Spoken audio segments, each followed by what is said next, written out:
अगर बाप बच्चों का खर्चा देने के लिए तैयार नहीं है तो दादा उन बच्चों का खर्चा देगा।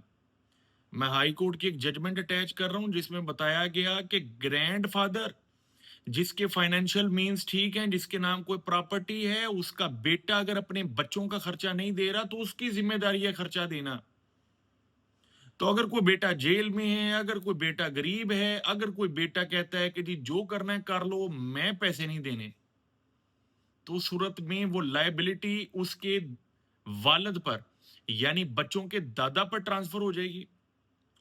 दो कंडीशन ज़हन में रखें कि बाप खर्चा नहीं दे पा रहा, पकड़ा नहीं जा रहा, वारंट निकल गए हैं, पता नहीं है वो कहां है, तो फिर जिम्मेदारी किसकी है?